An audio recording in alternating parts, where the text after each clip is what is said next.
Gani ambapo mafanzi wake watarajie kuona kitu gani ambacho tutakachowapa?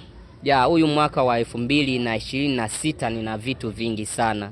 Kuna ngoma mpya bado sijaiposti inaitwa Sakata.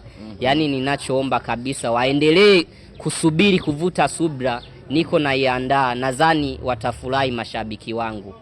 Ya, kama hivyo. Muziki ni kwako ni kitu ambacho unachokipenda sana. Kitu gani ambacho kitakachokuja kesho kusababisha unaacha muziki? Sidhani kabisa. Sidhani kitu kitakacho nitenganisha na muziki. Sidhani kama kitakuwepo. Changamoto gani ambazo ushawahi kuzipitia kwenye muziki? Changamoto nazo zipitia sana. Kuna muda naenda kurekodi studio, nakuta kuna kwaya, unakuta inanisumbua, au nakuta kuna wengine wasanii, naona kama vile inanichosha kichwani, ila mimi sikati tamaa, kwa sababu kukataa tamaa ni mwiko, na nazidi kuvuta subira paka nitakapofikiwa ili nirekodi. Hiyo changamoto inapenda kunikwaza sana zaidi nikienda kurekodi. Una management? Ya, sina manager mimi. Najitegemea.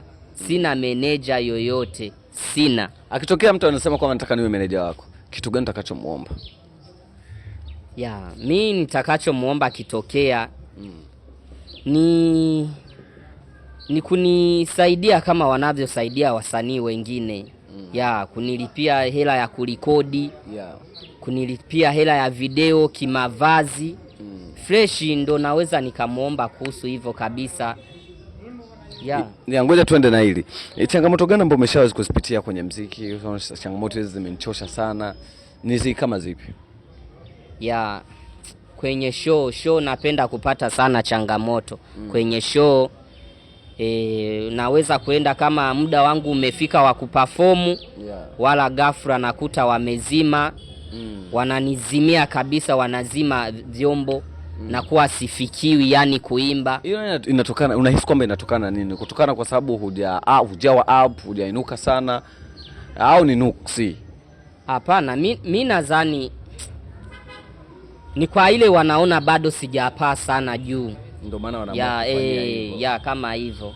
Ila mimi naumia kwenye roho, ila nasema yatapita tu. Itafika siku na mimi kwenye stage nitaingia, nitasaminiwa kama wengine. Ya, kama hivyo. Basi